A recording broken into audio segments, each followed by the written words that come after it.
Jumpa lagi di channel saya. Gimana kabar Anda? Harapan saya setiap kita selalu diberi kesehatan dan juga jangan lupa untuk tetap bersyukur ya, bagaimanapun keadaan kita. Nah, kali ini saya ingin membagikan tips-tips bagaimana cara kita merawat rambut kita. Karena seringkali orang bilang seperti ini ya, saya udah merawat rambut saya sudah cuci rambut dengan sesuai jenis rambut, sampo, memakai conditioner, memakai serum, kok rambut saya tetap kering ya. Nah, seringkali kita lupa cara bagaimana merawat rambut. Kita menggunakan peralatan untuk merawat rambut, tapi kita lupa bagaimana cara menggunakannya ya. Sebenarnya hal ini sepele ya, tapi saya ingin membagikan supaya kita semua benar-benar bisa dapat manfaat. Karena saya pun dulu melakukan hal yang sama ya. Saya punya rambut saya rawat sedemikian rupa, sudah pakai serum, conditioner, masker, tapi kok tetap kering ya.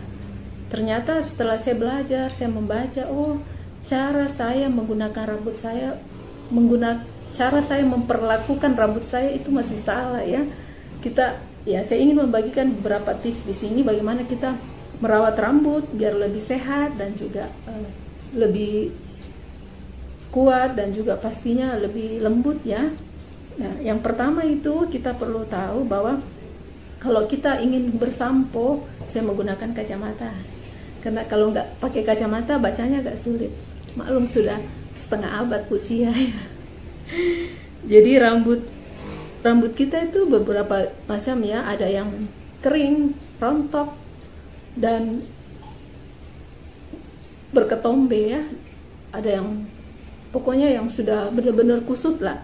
Nah, cara kita memperlakukan rambut kita yang terutama ya bagaimana saat kita mencuci rambut kita dengan sampo yang sesuai kebutuhan, sesuai dengan jenis rambut kita. Toh, saat kita mencuci rambut, hindari untuk menggaruk ya. Kita kan seringkali suka menggaruk. Kalaupun kita harus menggaruknya bukan seperti ini ya, tapi kita menggunakan kuku di belakang kuku kita lakukan seperti ini. Jadi dikasih gini-gini ya, bukan dikasih gini-gini. Terus yang kedua, kenapa kita tidak bisa menggaruk kepala kita ya? Apalagi kalau kita rambutnya berketombe, pasti kita paling sering garuk ya. Justru kita menggaruk, ketombe itu semakin banyak. Kalaupun kita harus menggaruk, kita menggunakan kuku belakang ya, bukan kuku depan tapi kuku belakang. Dan hindari menggosok rambut ya pada saat kita setelah kita mandi. Kita kan seringkali nih rambut kita giniin atau kadang kita ya gini-giniin. Saya perlu mencontohkan biar kita mengerti. Justru itu salah. Saya pun melakukan seperti itu. Kayaknya kalau udah digini itu tidak puas ya. Padahal itu justru merusak kutikula rambut kita ya. Rambut kita ini ternyata batangnya sangat halus. Jadi kita harus memperlakukan juga dengan lembut ya, bukan cuma wajah kita. Ya, rambut kita juga. Jadi saran dari ahli ini yang saya kutip ya. Saran dari ahli memang khusus untuk kecantikan dan rambut, bahwa rambut kita itu saat kita setelah mandi kita cukup peras begini. Kita peras di kamar mandi ya. Rambut saya ini pendek. Dulu panjang tapi karena habis operasi jadi dipendekin. Kita cukup peras seperti ini ya, hindari untuk kita gosok-gosok begini ya, tapi kita cukup tepuk-tepuk ya. Rambut kita yang basah itu ditepuk-tepuk dengan handuk ya, tidak digosok dengan handuk. Itu yang penting ya. Saya pun dulu melakukan bertahun-tahun ya. Nanti setelah saya baca, saya tahu bahwa oh rambut saya kenapa kering, karena saya sering menggosok dengan handuk. Cukup kita lap dengan handuk ya, bukan digosok dengan handuk. Dan rambut kita sebelum kita lap dengan handuk, kita perlu peras dulu ya supaya airnya keluar ya.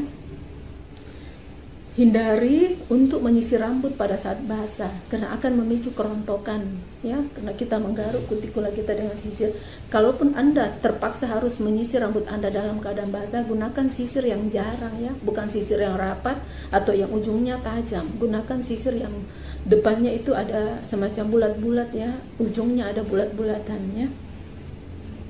Jadi sekalipun Anda ingin menggunakan hair dryer, gunakan hair dryer sesuai kebutuhan dan pakai dulu serum atau semacam pelembab rambut ya, nutrisi untuk rambut kita sebelum kita menggunakan hair dryer. Itu aja yang bisa saya bagikan yang sangat penting ya. Seringkali kita memikirkan hal ini sepertinya sepele, tapi sebenarnya itu yang membuat rambut kita susah lembut dan lebih mudah untuk kering karena cara penanganannya yang masih keliru ya. Sekian tips dari saya. Anda yang sudah mencoba, Anda bisa sharing nanti gimana hasilnya. Apakah rambut Anda ada perubahan dengan cara penanganannya yang berbeda? Jangan lupa untuk di like and subscribe agar Anda tidak ketinggalan video-video terbaru dari saya. Anda bisa membagikan video ini jika dirasa video ini bermanfaat.